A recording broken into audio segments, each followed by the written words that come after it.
खुदाम यस्सू अलमसीह जिसके खोले हुए को कोई बंद नहीं कर सकता है और बंद किए हुए को कोई खोल नहीं सकता है, उसी के नाम में आपकी सलामती हो।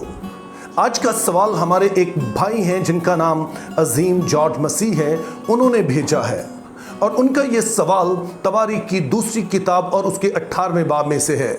और इससे पहले कि मैं भाई अजीम का सवाल आपको बताऊं, अब मैं चाहता हूं कि हम इस बाब को जिसमें से ये सवाल लिया गया है, इसका ज़रा बैकग्राउंड समझ लें कि यहाँ पर चल क्या रहा है, ताकि जब ये बातें कही जाएं तो आप किसी तरह के अलझाव का शिकार ना हो कि दरअसल यहाँ पर बात क्या हो रही है। तो अब शाह यहूदा यहूसफत जब शाह इसराइल यानी अखीब के पास जाता है तो अखीब उसे दावत देता है कि आओ हम मिलकर साथ में एक इलाका है रामात जलाद, उस पर चढ़ाई करते हैं। यहूसफत इस बात के लिए राजी हो जाता है, लेकिन वो कहता है कि इससे पहले कि हम जंग के लिए जाएं तो क्यों ना हम खुदा की मर्जी मालूम कर लें। तो इसलिए किसी नबी को बुलाओ ताकि वो हमें बताए कि हमें जंग के लिए जाना चाहिए या नहीं जाना चाहिए। अब याद रहे कि अखीब ये वही बादशाह है जिसको एलिया नबी ने चैलेंज किया था कि आसमान बंद रहेगा जब तक कि मैं ना कहूं, और साथ में फिर वो बाल के पुजारियों का वाकया जो पेश आता है कि आसमान से आग नाजल होती है, वो इसी बादशाह के दौर में सब कुछ होता है। तो इस तरह से हम देखते हैं कि अखीब दरअसल यहोवा खुदा से मुनहरिफ हो चुका है और अब ये बाल का पुजारी है। तो जाहिर है ये बाल के पुजारियों को भी बुलाता है, वो जो झूठे नबी हैं उन्हीं को बुलाता है और उनसे सवाल करता है कि हमें जंग के लिए जाना चाहिए या नहीं जाना चाहिए। और सारे ही नबी कहना शुरू हो जाते हैं कि हाँ बिल्कुल आपको जंग के लिए जाना चाहिए और खुदा आपको वहां पर फतह अता करेगा।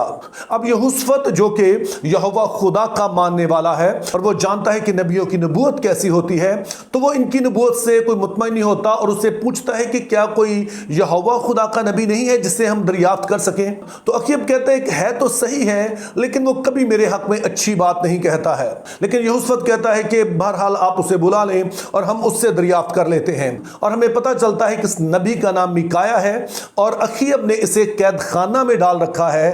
क्यों? क्योंकि जाहिर है जब वो खुदा का कलाम इसको पहुंचाता है तो अखीब को वो कलाम पसंद नहीं आता है और उसने उसको कैद खाना में बंद कर रखा है। बहरहाल अखीब अब अपने एक कासिद को भेजता है, अपने एक नौकर को भेजता है कि वो मिकाया को बुला कर ले आए। अब जब मिकाया नबी बादशाह के दरबार में पहुंचता है और वो उससे सवाल करता है कि क्या मुझे जंग के लिए जाना चाहिए या नहीं जाना चाहिए, मुझे कामयाबी मिलेगी कि नहीं मिलेगी, तो मिकाया उसका जवाब देता है जो कि दूसरी तवारीख उसका 18वां बाब और उसकी 14वीं आयत में मरकूम है। जब वो बादशाह के पास पहुंचा तो बादशाह ने उससे कहा, मिकाया हम रामात जलाद को जंग के लिए जाएं या मैं बाज रहूं। उसने कहा, तुम चढ़ाई करो और कामयाब होगे और वो तुम्हारे हाथ में कर दिए जाएंगे।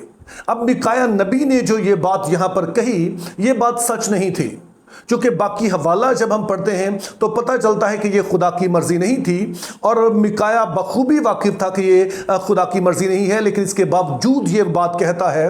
तो अजीम भाई का पहला सवाल ये है कि मिकाया तो यहोवा खुदा का नबी है, फिर ये झूठ क्यों बोलता है। अब इस बात को समझना कोई ज्यादा मुश्किल नहीं है, क्योंकि जब आप अगली ही आयत पढ़ते हैं तो आपको वाजे हो जाता है कि मिकाया दरअसल यहां पर क्या कर रहा है। और फिर 15वीं आयत में कुछ यूं लिखा है, बादशाह ने उससे कहा, मैं तुझे कितनी बार कसम देकर कहूं कि तू मुझे खुदावंद के नाम के हक के सिवा और कुछ ना बताए। तो सवाल यह पैदा होता है कि अखीब को कैसे पता चला कि मिकाया वो कुछ नहीं कह रहा है जो कि दरअसल खुदा ने पैगाम भेजा है। तो ये कोई रॉकेट साइंस नहीं है, क्योंकि मिकाया ने जो बात बादशाह से कही थी वो वाज़े तौर पर एक तंज था और ये तंज इतना वाज़े था कि अखीब को फौरन ही पता चल जाता है कि मिकाया दरअसल वो बात नहीं कह रहा है जो कि खुदा ने इसे कही है। तो यूं हम देखते हैं कि मिकाया यहां कोई झूठ नहीं बोल रहा है, बल्कि वो तंजन ये बात कह रहा है और इस तंज को बादशाह फौरन भांप भी लेता है। लेकिन असल सवाल जो है वो इसके बाद है कि जब मिकाया बताता है कि खुदा ने क्या पैगाम दिया, तो वो कहता है कि मैंने देखा कि खुदा का तख्त लगा है, वहां सारी रूहें मौजूद हैं। तो खुदा उनसे कहता है कि कौन है जो जाकर अखीब को बहकाए ताकि उस जंग पर वो जाए और फिर वहीं पर वो मकतूल हो। तो फिर उन रूहों में से जो बहुत सारी खड़ी है कहती है कि मैं अब जाऊंगी और मैं जाकर अखीब के नबियों के मुंह में झूठी जुबान बन जाऊंगी और मैं उसे बहकाऊंगी। तो अब अजीम भाई का कहना है کہ खुदा तो सच्चा खुदा है और दरअसल इब्लीस है जो झूठों का बाप है, लेकिन यहां पर ऐसा लग रहा है कि खुदा खुद ही इन रूहों से झूठ बुलवा रहा है।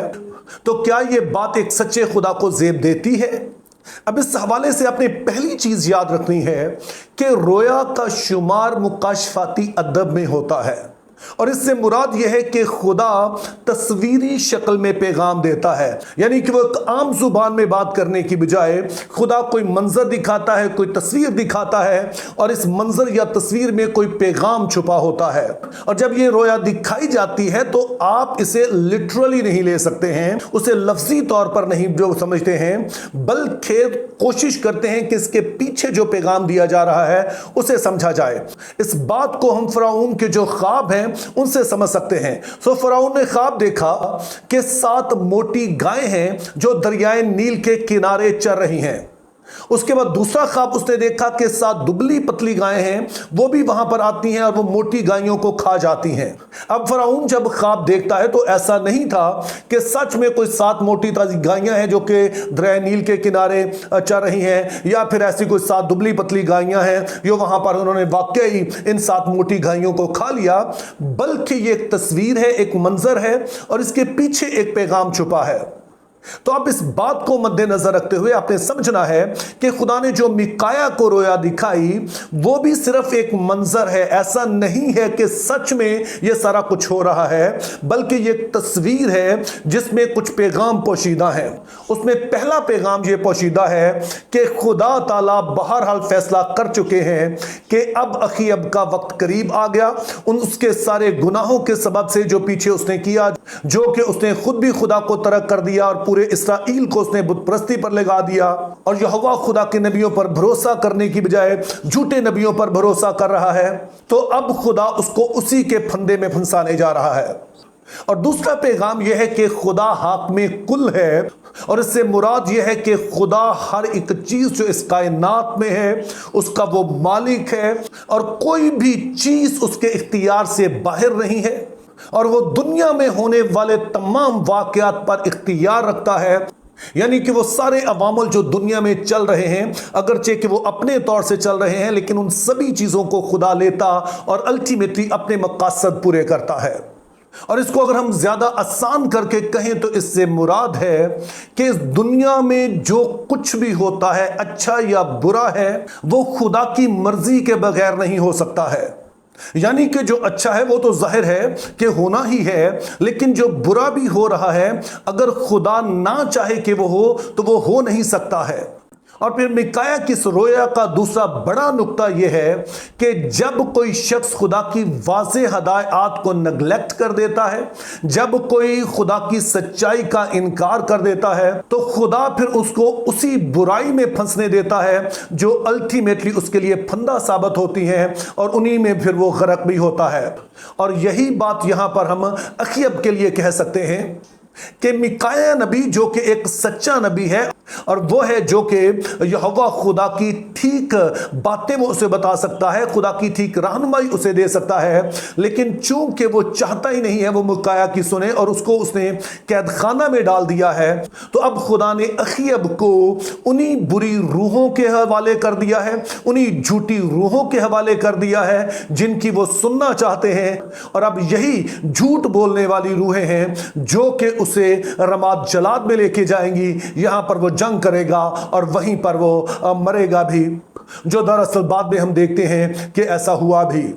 तो यूं हम देखते हैं कि बाइबल मुकद्दस के बाज़ हवाले हमें मुश्किल मालूम होते हैं, लेकिन उसका सबब यह होता है कि हम तफसीरी असूलों से वाकिफ नहीं हैं। लेकिन जब हम इन तफसीरी असूलों को सामने रखकर इन्हें पढ़ते हैं तो ये हवाले ना सिर्फ हम समझ पाते हैं बल्कि हमारे लिए बहुत एक्साइटिंग भी होते हैं। Think biblically, live purposefully, have a very good day.